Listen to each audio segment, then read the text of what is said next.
people always have to make a decision. Do I do what I've known the longest or I step towards what I don't know? Mhm. And the more you know who you are, you step towards the unknown. Well, hey, everybody, thank you so much for coming back to Flip Your Lid. And today's going to be a little bit different. If you haven't already gathered, we're doing things a little bit differently this year. And so I am here with the producer of Flip Your Lid, and her name is Larissa Miller Honeycutt. That's right. You heard that correctly. That means that she is my wife. Hi, everybody. Welcome. Thank you for doing this. Yeah, I'm There's excited. there's times you're on our podcast, but that's Simba, who is our daughter. Yep. And she wants y'all to know that she has many issues because she has to live with me. So that's what that's about right there. And we have turned our living room into quite the podcast suite today. It is definitely, this looks more like a commercial than just a podcast suite. But with your years' expertise as producer, director, and all that, I'm not surprised the way you made our living room look so good. Yeah. So here's what we want to do today. So Lewis is here to field questions that people have texted in to our helpline or they've called in. And Yep, I don't know the question because I never wanna know beforehand. that's I right. I like doing things very organically and seeing what I can make up in the moment. Yeah, this is gonna be fun. Okay, let's go.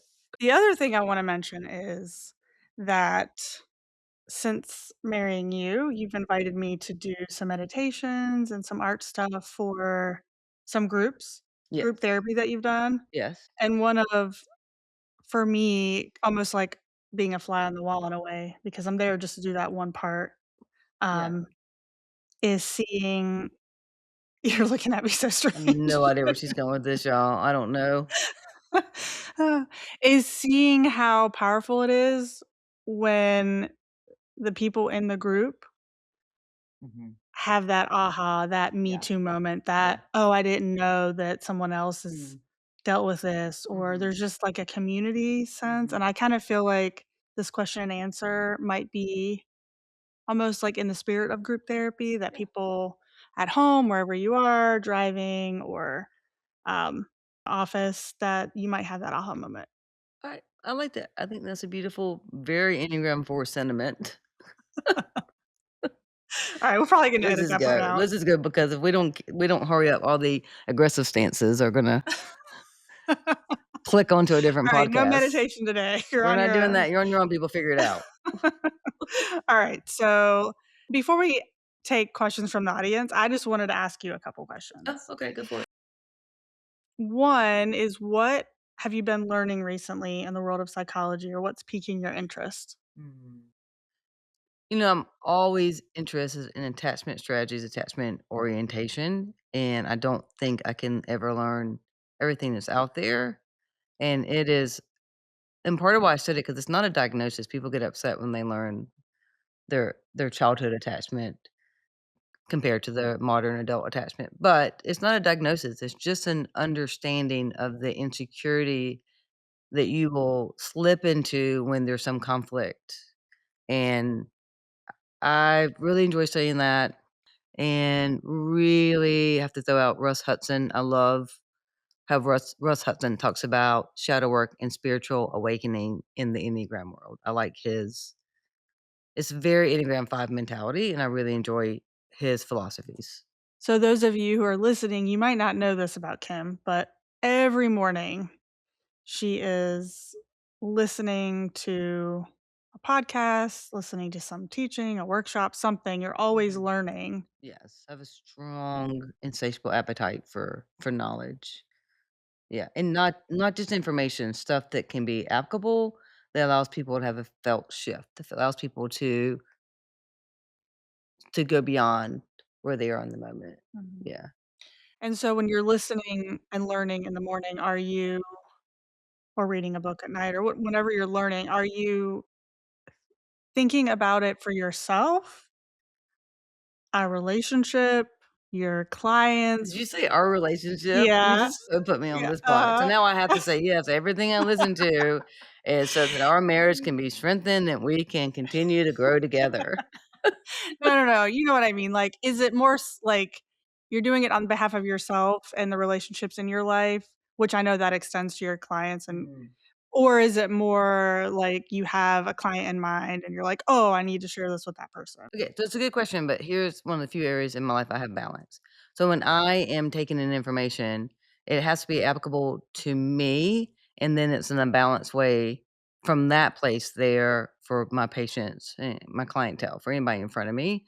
There may be somebody struggling with something in particular, and I will seek out a certain meditation or seek out a certain, like, I'll go listen to that topic a little bit more to make Mhm, sure I walk in as connected to self as I can for that person, but most time it really is about, like, one, it's something about just having intellectual property that I like. mhm, I put great value on that, and so that applies to me, and then from there, it automatically expands to whoever's around me. You know how a lot of people, like, they learn something, they're like, "Oh, I don't want my client or coworker or whatever to know this. I want to be the one that has this information," right? mhm. Well, I wasn't taught that as a therapist. I was taught, like, you want your client to be smarter than you about themselves, Right. right? Or Mhm, about any topic, and so I hear something and I share it with people, and if they don't listen, I don't care. mhm. Like, there's no it's not I'm not married to if they do it or not. Right. I'm just providing, and they can do whatever they want to with it. That's beautiful, I love that. Well, would you like to hear our first caller a Yes. question from our first caller? This is from Yes. Stephanie. Stephanie. Right, here we go. Hi, friends. So I'm curious about this. You are on your healing journey and you're doing all the things. You finally found your voice and your true self.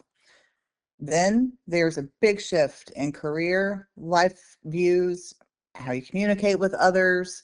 So, what happens when you are stepping into self and the people around you don't know you anymore? Any advice on how best to navigate that experience? Thanks. Okay, such a good question. There's probably 3 or 4 questions inside of that. Okay. Do you wanna say anything before I do? No, no, Okay. please.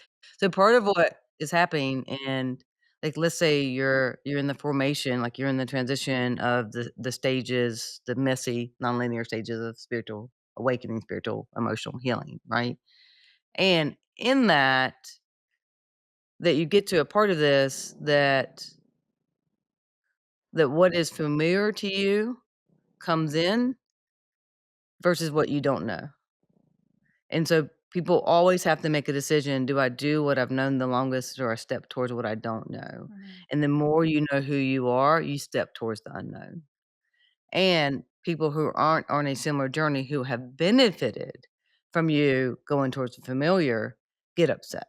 mhm, So there are some people once you start having boundaries and discernment limits, which if you are on a spiritual journey, you will. If you start having those, people who benefit from you not having it, they will experience a little earthquake. And even healthy people who are securely connected to themselves will be a little jolted because you're saying no when you've always been a yes person. mhm. But healthy people will be very excited for you, even if it jolts them a little bit. So I think that's part of her question of that if people around you are bothered by you getting better, then they aren't the best people to have around you. Because people who are for your growth.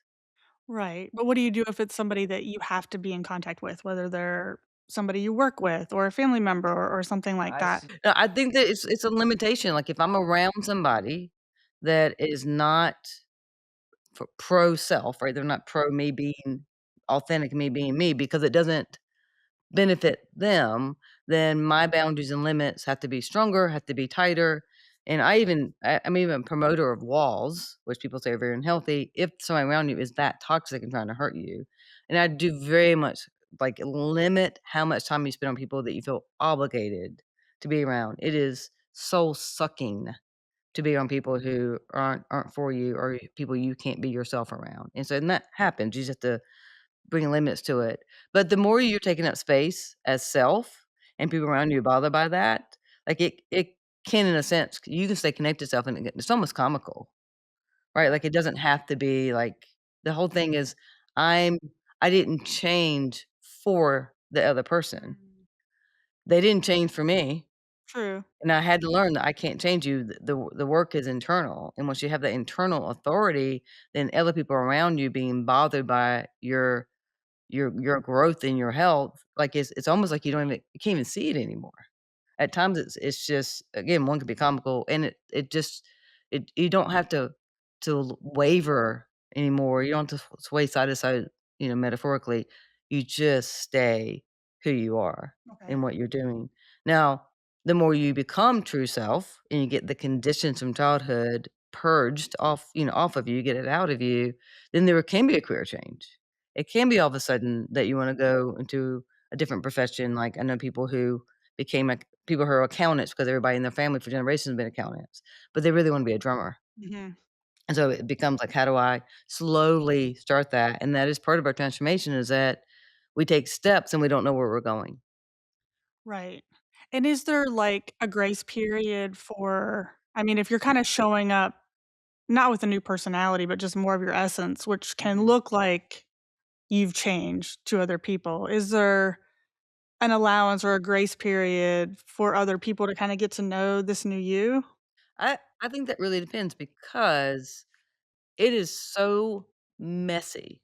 Like, think about somebody who is separated, right? Like, you have to be separated 12 to 13 months in the state of North Carolina, and you've gotten out of a very toxic marriage. Mhm. And so you've got a little bit of freedom, and you're just learning all the things you sacrificed in a 10-year, 20-year marriage. And so now you're out drinking a little bit more, or you're not responding to texts as fast to other people, or you're realizing, "Oh, I mean, more of myself, and this friend over here is not really somebody I need in my life right now." Like, Gotcha. it really is messy, and so if you get 2 or 3 people in your life that are on that journey with you, Mhm. like, that's phenomenal to have those people, and healthy people confront.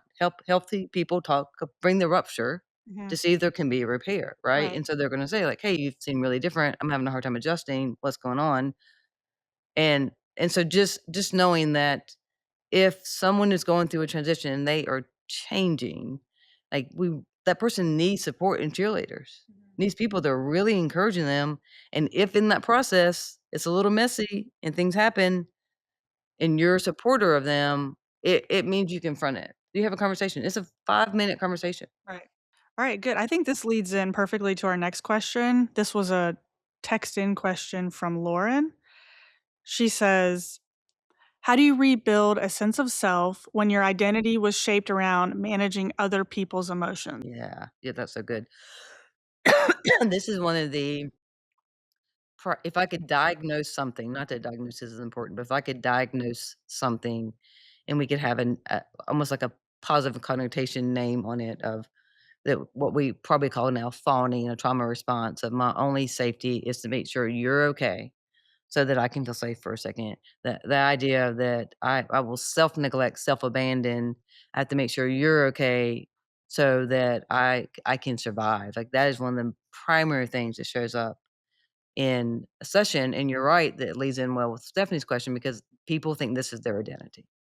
And so my passion is helping people to isolate what they're over identifying with. How do you disidentify with what's not actually your identity?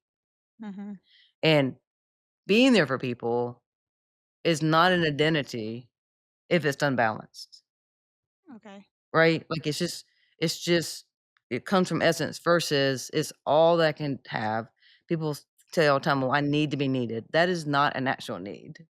That is evidence of shame that I'm doing for someone else because I've been shamed for my own needs, and that people think anything about self is selfish, and we shouldn't even use the term selfish, like, it's just a horrible word.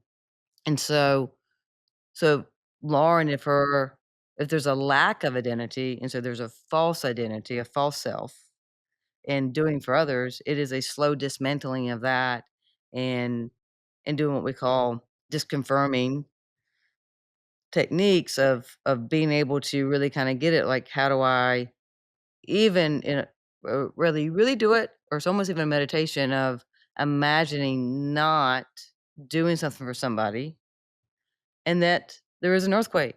They're upset. Mm.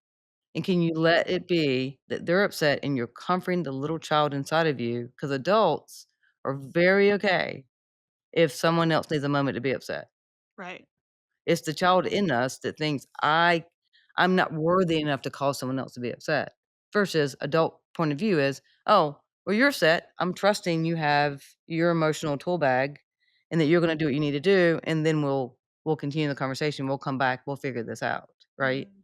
And so the overreaching over identification that I can't let you be upset because I'm so scared you'll leave me, Right. right? That actually means I'm now controlling the relationship because I'm not telling you what's going on with me. I'm just making sure you're okay. So I'm self-abandoning so you won't leave me, Gotcha. right? That doesn't that causes incredible harm to your nervous system, Mhm. and you won't have an understanding of self. Or an authentic relationship. That's right. Yeah. That's right. 'Kay, and you'll work really hard in the relationship pursuing somebody, but you're not really pursuing them. You're trying to not feel the shame of your own needs. All right. Next question is from Emily. How do I set boundaries with people I'm close to, spouse, boss, and how do I respond to people who cross my boundaries?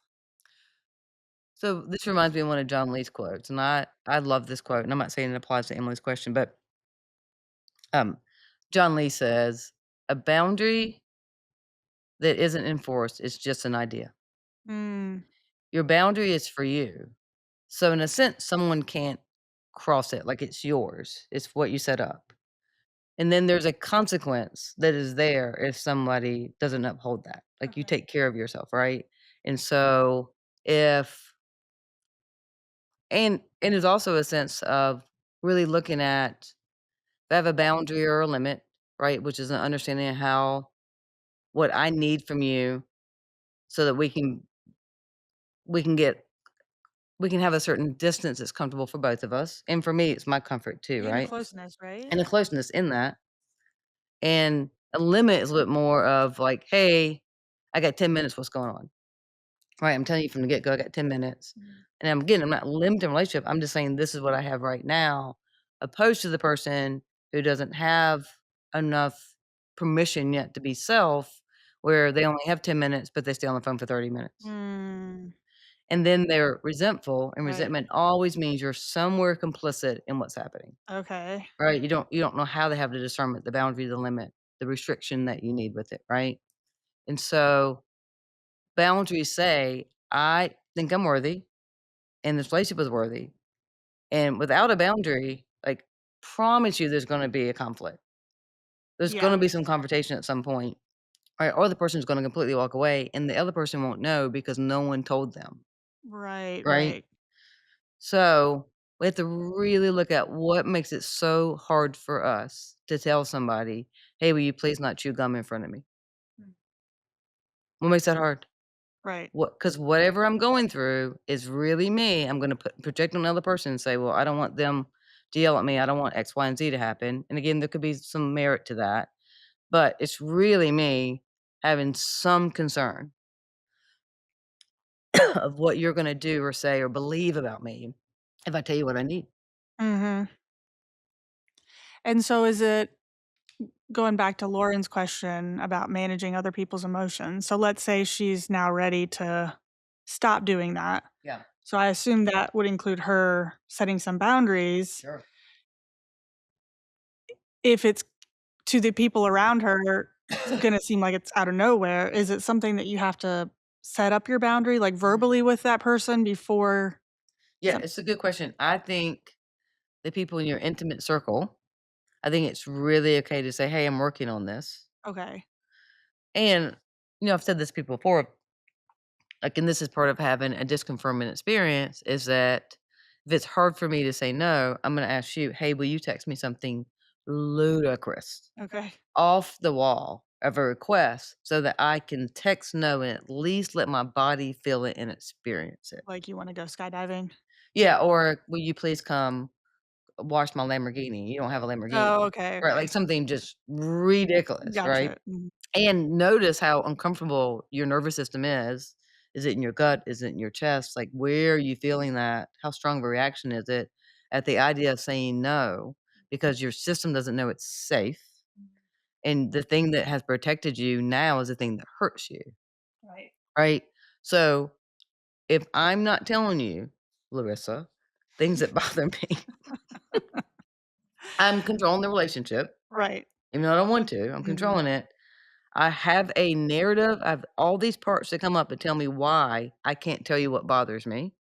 If I believe those voices, I'm probably believing something I have done since I was 5 years old, and now I'm 54 in an adult relationship, I have a technique Right. from the age of 5, Right, I'm right. putting into an adult relationship, and then I can't understand why we're having trouble. Do we need to call our therapist right now? Which one? We have like 20. Was that just an example, or are you That was just an example. okay. I think we're very good at saying stuff. You're better at it than I am. Yeah. Alright. Alright, so we have another voice call. This is from Eric. Okay. Hi, Ken. Thanks for taking my call. My name is Eric. I am kind of asking for some maybe advice and tips. Living as the man with a woman who has gone through some terribly traumatic issues in her life, especially as a younger person and into her early adulthood. Now in a relationship with them, what are some kind of tips and tricks as to things that we can do to help those people through their recovery time? It gets down to even issues when they're in their kind of panic state, all the way up to when things feel great and very quote unquote normal. I'm just thinking maybe you could have some advice for us that are here to help our loved ones through their journey towards better wellness. Thanks for taking our call, and hope to hear this on the podcast soon. Bye bye. Well, Eric, run. Run like hell. Just kidding, Eric. Yeah, no, it's a great question, and so let me say this, and I say this lovingly. Your question stands on its own, and also know that we marry most of the time at the level where we are and our partner is. And so this idea that you don't have something going on as well, Eric, I don't believe. Hmm, So I think there's an equal healing available in marriages as long as there's not toxicity, narcissism, things like that. okay. So I believe, Eric, that there is something inside of this path that you have with your person that will be equally rewarding and growth advantageous for you as well. Okay. So let me say that first, right? Mhm. Okay. Because we subconsciously go towards what is familiar and what is incomplete. And with healthy people, especially like what you and I have been going through in this marriage, like beautiful healing Mhm. happens. And so that, you and I have talked about, Eric, I'm gonna make this about Larissa and I for a second. So hang on. Um, I'm gonna hang on too because Right. I don't know where she's No, going with no, this. just thinking about, like, how it's been for us, and, I've talked about even in therapy, what it's like for you to live with someone who has so much trauma. Mhm. That does not mean that you don't have trauma, because again, you married my ass, so something's up. Something's up with you too, right? And so but the idea of, like, the other day, I was talking about how I could hear footsteps upstairs. That For neuroception, for me, neuroception is cues of safety, threat, and danger. That noise, that sound comes in as danger, Mhm. and I have to take a second, and it takes me no time now to do it and go, "Oh, that is my wife, Larissa, who's loving and caring and amazing. That is not Mhm. my mother who's coming to get me and hit me." Right. Right? Like, I have to do that. It is my responsibility, Eric, back to you, Eric. My responsibility to know my neuroception, right? What comes in as danger for me or life-threatening, and and to know what to do in the moment. That's on me. Now, if I bring that to Larissa and said, "Hey, I can't self-regulate hearing your footsteps. Can you, while I'm working on this, will you walk gently? Mm. While I'm working on this, if I do hear you stomping up there and carrying on, Mhm. can I give you a buzzword, and that's how you know to come downstairs and help co-regulate this with me?" Okay. Right? Like, so it is your partner's job on some level to know these are the activation points. This is where I leave ventral vagal connection to self. I go to sympathetic branch. I go to dorsal vagal. This is my thing. This is what I need from you. And one of the biggest things that happen in marriages is that the preoccupied attached marries the avoidant dismissive attached, right? Which means the pursuer marries the distancer. Right. And so that it's really important for us to have some understanding that if I say to Larissa, like, hey, I need a moment because I have to self regulate because that feels natural to me. It's a co regulation that doesn't. And co regulation is your thing. Mhm. And and so that means self regulation is your thing to work on, and co regulation is my thing to work Right. on. We both have work to We do. both have work to do, and how do you do that slowly? And I'll say I've said this before, and I'll say it again, is that you're Larissa, you're really good at abandoning the topic at Mhm. hand and giving me time to grow myself back up, or Mhm. co-regulate to get me back to the moment, but you won't, stay abandoned of the topic. You will R bring that shit back up. I will. I will You bring it will, back and up. you will talk about it for an hour. And I appreciate your willingness to revisit the conversation when you have Yes. grown yourself back up. Yes. It just can't be when you're in a partnership, it can't be 2 people emotionally aggressed, both fighting for their lives, thinking, "We're gonna get somewhere. Let's Sure. stay in this. This is Exactly. fun." Right? Yeah. Again, chaos is familiar to the body, especially for some of us who grew up with violence Mm. and dysregulation everywhere, but we will not get somewhere new doing what we've always done. Right. Alright, I think this leads perfectly into our next question. This was written in. It's from Heather. Her question is, "What is the difference between being connected or being attached to another person?" It's a great question. I don't know if there's a difference, and Okay. so I'm gonna have to really ponder that because I think they're synonymous. Okay, what if you have, like, kind of an unhealthy attachment and you're not, like, truly connected to the person? Does that make sense? Like, is that a Mhm. possibility? Yeah, I think that's a way. I think that's good, Lewis. I think it's a way of looking at it. So the whole idea of secure attachment versus insecure, Right. right, attachment, right? And secure attachment is the same thing as connection. It means I'm connected to myself, I'm attuned to myself, therefore I can be attuned to you, right? Mhm. And to people who are securely connected are aware when they start having experiencing a misattunement and are able most of the time to not personalize it and know how to come back to self, or they know I need a break, I need whatever. Like we're not called to stay regulated constantly. Like you're supposed to bounce around inside of your nervous system, right? Okay. Like if something happened, and I could think of 1,000 examples where I needed to go into a fight response, like, it was very okay that I raised my voice and stood up and pushed someone back and said, "You can't come in." That's Maybe ok not physically, but if someone messed with you, it'd be physical. "Do you see this muscle?" No, but really, it's the idea of we get so into learning about all these things that we think we're always supposed to be connected to self. We're always supposed to be okay. Like, I'm not a mystic, that's right? really good that you're saying that because I think there is that I've had that thought, that Mhm. feeling before of, like, I should always be regulated, I should be healthier, so anytime that I'm not, there shame can come in, Yeah, right. you know, Yeah. No, it's our system. We're supposed to bounce around this ladder inside of us, right? And so the whole thing is, can I discover it a little bit sooner? And I talk a lot about distress tolerance and that, on a scale of 1 to 10, anything a 3 and below, my goal is to self-regulate. Anything above that, I want to be able to catch it a little bit faster and know what do I do so that I can come back to self and deal with this. So if something happens now and it's a level 10 for me, a year from now, I don't want it to still be a level 10. Mhm. But something else still will be, and that's okay, Okay. right? It is permission to be human and be in this experience and be bizarre.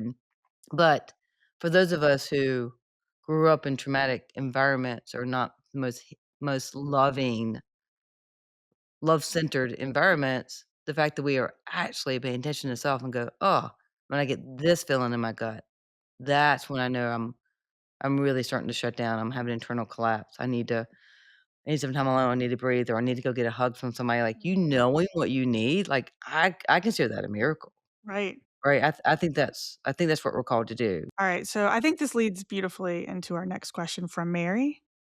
Hi, I'm calling and wondering how I can be more attuned to my body and listening to my body when I'm responding, like to a situation or a conversation, and how do I tend myself in that moment to bring security or safety?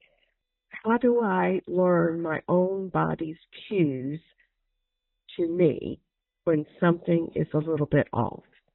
That's my question. Thanks. Ah, you gotta love Mary. Great, great question. Okay, so I'm gonna give you an answer from AA, and this is the 10th step. But I would specialize it to you, and that is the 10th step is doing a moral inventory of ourselves at the end of the day and kinda checking in, like, was there some place I need to say I'm sorry, blah, blah, that kinda thing.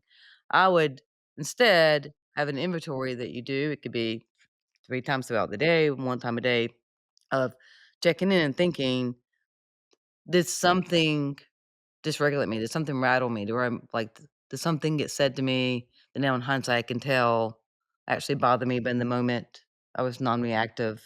I shut down. Did I want to say something and the voices within kept me from saying something? Like I would do some type of inventory and then looking at the situation of what's happening, tone of voice, facial expression, where it landed for you. And then from there, do I know the physical sensations that went with that? Mm. Then, when you're in the situation, now you've got some intel. Okay. So, Terry Real, who's a famous couples therapist, says the work is done in the moment. I don't know about you, Terry Real. I don't do anything in the moment besides freak the F out. That is that is it. My work is not done in the moment. My work is done outside of the moment. So when I get to the moment, my body's got some information now I didn't have before. Okay. Remember, like, memory follows state and state follows memory, right? So what I've known the longest is is to go into some fight response or a fawning response. So I have to be able to sit with it and think about what got to me, why it bothered me, what's the body sensation.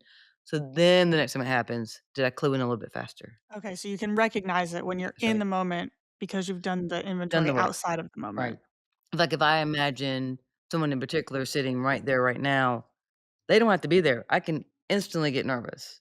Like you Mm. don't have to be in the moment for it to happen. So, that's a way to do that, like, doing your inventory and learn more about yourself that way.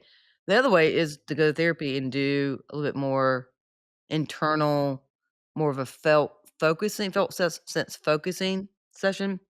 A lot of some people are open to me starting their sessions going internal because therapy is really about going towards the unknown. It's not really about what you know that gets to you. It's what you don't know. And Okay. so when we go into our bodies in a certain way and I can guide people, things get revealed to them that they just don't know. They get more information. So you can do it that way, but that costs money. For free, you can do your own moral inventory, so to speak, each day, really focusing how your body responded. Okay, so you mentioned state follows memory, memory follows state. Is that what you just said? And Yeah. explain that. What does that mean? Okay. So you have a physiological state, and so if if you have a certain tone with me, Mhm. my body follows that tone based on, and I'm gonna go into a physiological state of when that I first heard that tone and it was dangerous for me, Right, right. And right? that's from your childhood, Yes, just to be clear. just to be clear. And Okay. so, if that's where I go, if and then all of a sudden now I'm nervous Mhm. and I think you're upset with me because my dad's mom, brothers, teacher, whoever it was, had that tone with me, my body automatically goes there. That's why it's called an autonomic nervous system. You automatically go there. Okay. And so that is part of therapy is updating your system of, "Oh, that tone might have meant that at that age. Even if that tone today, what you were doing means that, I'm not that child who has no internal resource, Sure. Yeah. right? I can have movement now. I Right. can stand up and walk away from you. I can take a breath. I can say time out. I can get in my car and leave. Like there's Mhm. something, but if my body has a certain reaction and then I respond as if I'm just as powerless as a 5-year-old, Right, right. right? So the whole thing is like I have to really have an understanding of that body sensation means this to me. and that came from a tone, and that tone meant I wasn't safe, and, Mhm. and that's why it has to be a slow process. It's a lot to learn. It's a lot to undo. Yeah. You ready for another question? Of course. Alright, we have another write-in. This one is from Bethany. "We're living with and taking care of mother, who is dying, who's also the primary traumatizer, emotional and religious. It's like 1,000 tiny paper cuts on psychological wounds that need to heal." Mhm. So what would you say to Bethany? So what I just heard Bethany say is that they are taking care of their mom, Mhm. and the mom is the emotional abuser and the one who brought religious trauma or was a part of Mhm. taking them to some church something, Right. causing religious trauma, and now at this state, in their adult state, they are having to be around somebody who is constantly re-entering them. And care for them Yeah, because care for they're them while they're being re-entered. exactly, Yeah, yeah. yeah, and so I it's interesting, we're all getting to that age where this is very common, Mm. and I do know, and I wanna say there's certain people out there listening to this, that your parent abused you in a way that you can't do that for them, Mhm. and I need you to know that is more than okay. Mhm. And there are people out there, it's a privilege to take care of that parent, and for some people that have been abused, them taking care of their parent is a healing thing for them, Okay. and so it's gotta be this is part where we have to do the work and understand our internal authority and know ourselves well enough, and that not be someone else's expectations placed on us, that we decide to be there for that parent and take care of them. And it sounds like Bethany is really very worthy of a lot of support Mhm. and having people around them and having things that they do throughout the day that reminds them of Yeah. their worth and what they need. And it can be listening to a podcast while they're sitting there with mother Right, and not right. having to even listen to her, right? Mm. Like, it's finding ways to anything that keeps bringing you back to authentic self. It's very hard when we're around people who don't want us to be our true selves, and sadly, they didn't get to have that right in their own lives to know who Mhm. they are. I don't think people who know who they are hurt others, not on this kinda level. And so, I think it's making sure that Bethany has boundaries, and maybe they're taking care of mom from 9 to 6, but from 6 to 8, they are making sure they're out of the house. Right. They're doing something else. And no matter what, Bethany, it's gonna be hard. No matter what, it's gonna be incredibly difficult. Mm. Yeah. Alright, we have another question from Doug. Hey, I got a question. So, veteran question, combat veteran. So, it's a question about myself, but also how veterans speak to other veterans about going from active duty to a calm civilian life where we have to first recognize that we have an addiction to the crack type of chaos, and also how we go from wanting that chaos, feeling comfortable in that chaos, seeking it out subconsciously.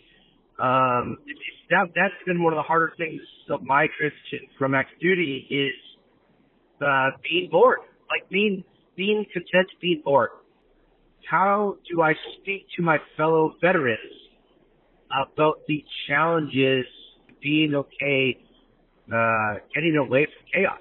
That's my question. I really appreciate the consideration and response on this. So thank you all so much. Thank you, Doug.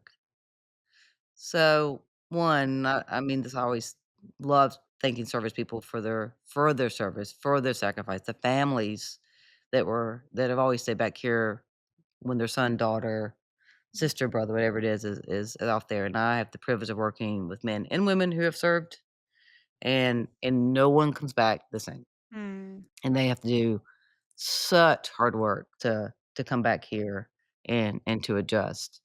There's so much about the system they were leaving from to come back to these systems that's incredibly unfair and unjust. And I know that's not his question, but I do want to put Mhm. that out there. How difficult it is for people to come back. It really is.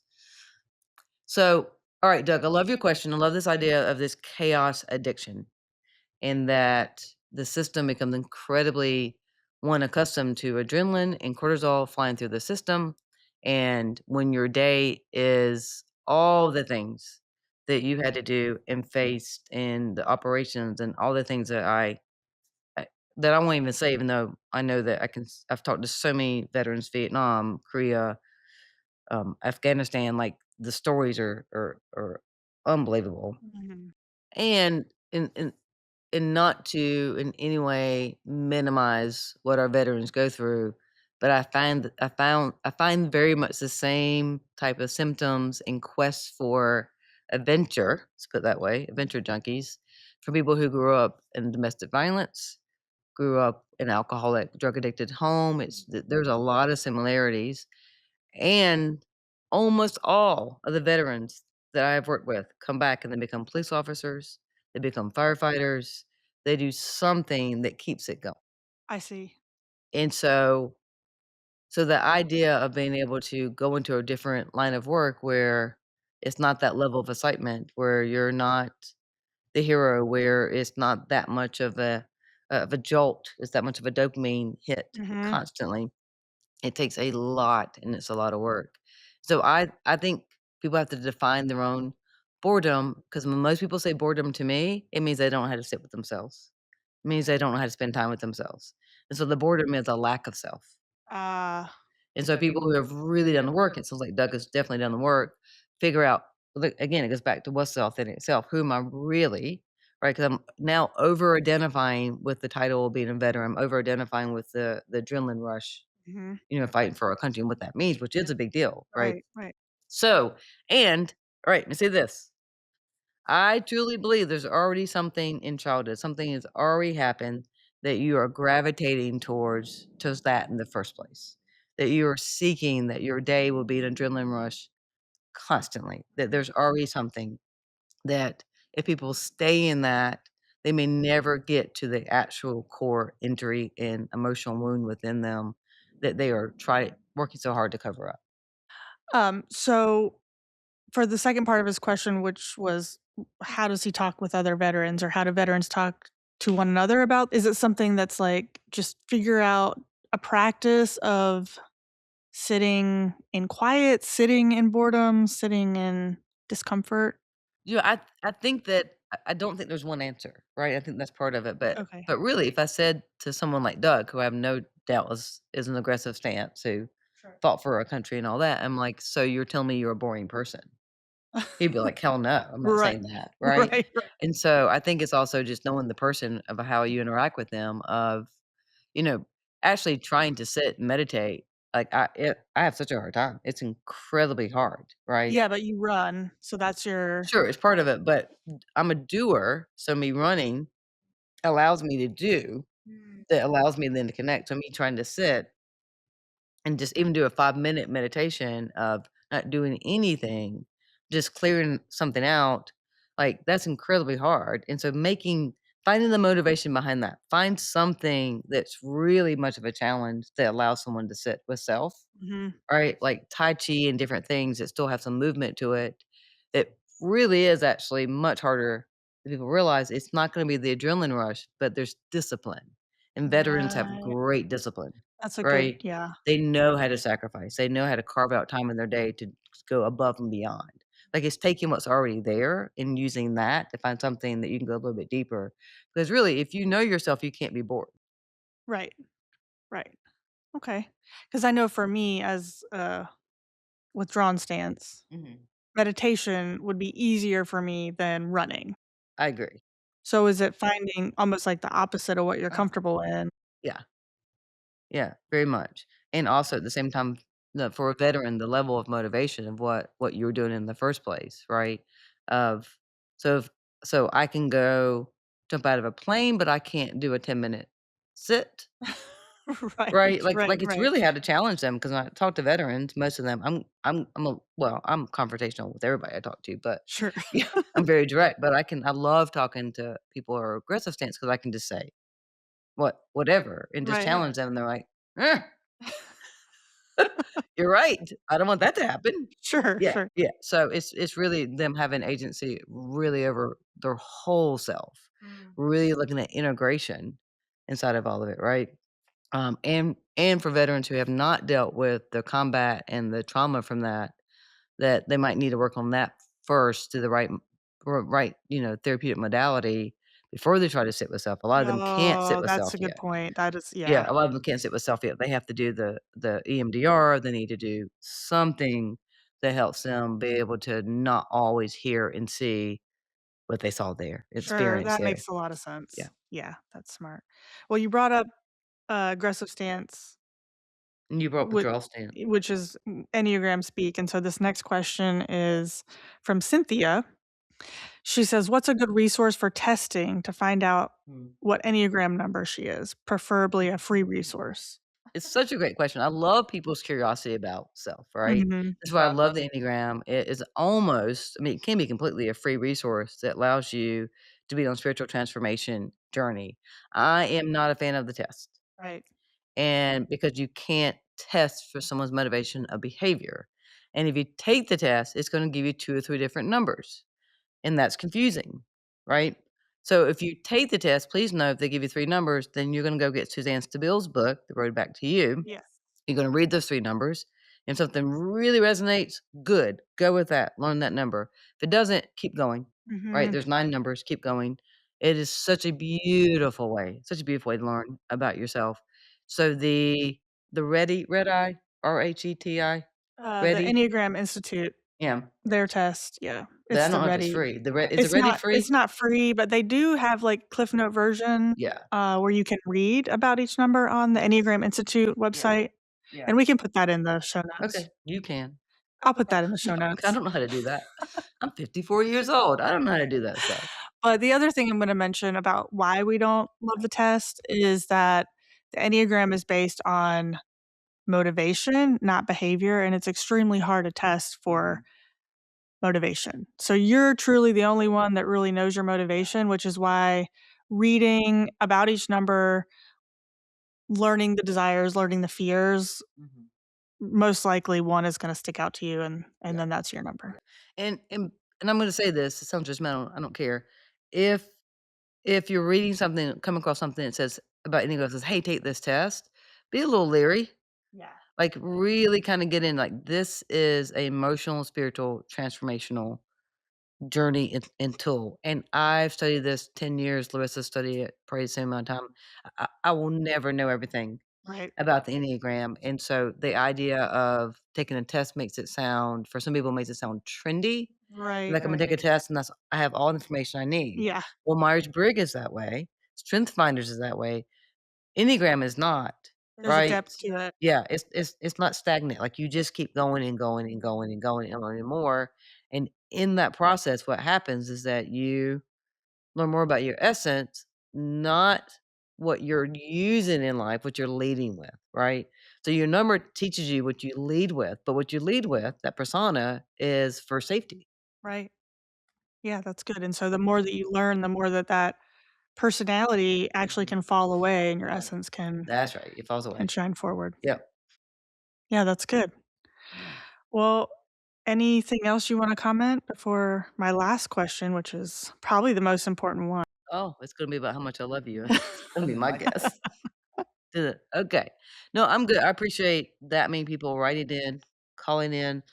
Very grateful for that. I love people's again, have compassion and curiosity towards yourself, particularly if you got raised in a family or some type of system that taught you that there's a denial of self, there should be a death of self. Like, please figure out who you actually are. The death is to the ego, not to who you're meant to be. That's good. Alright, last question for today. How can people submit questions for the next Q&A episode? Well, I think doing what Eric and Doug and Stephanie and Yeah, Mary did, I love hearing their I love voices. hearing their voices, call in to this number, and we'll put that in the show notes, we Mhm, being Larissa, and put probably put it on the screen if you're watching on the YouTube. screen, and we'll flash it, like, 704 whatever, that we really love hearing your voices, and thank you for those who wrote in that, like, you can go on TikTok, Instagram Reels, whatever, and learn about psychology, and I'm so glad there's so much mental health Yeah. resources now, but a lot of stuff is put out there in a very trendy way, Right, and right. it's not the depth, Yeah. right? And so, I hope we got a little bit deeper Mhm. and we wanna keep getting deeper. That's what I love. I love the depth of this, Yeah. and so please call in or write in your question. Yeah, and if you don't feel comfortable having your voice on, of course, just write in. We'll Yeah. take your questions however you wanna send them. Yeah, we'll do that, and thank you for being part of this. I just wanna remind everybody that we really hope that something happened today that flipped your lid, but more importantly, that you heard or experienced something today that let you reconnect to who you really are, because that is what this is about. And we'll see you next time. Hey, thank you. Thank you for listening to Flip Your Lid.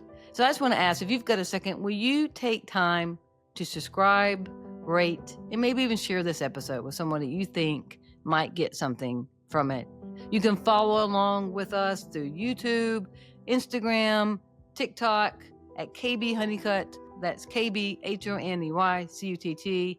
And no matter what, please treat yourself well today. We'll see you next time.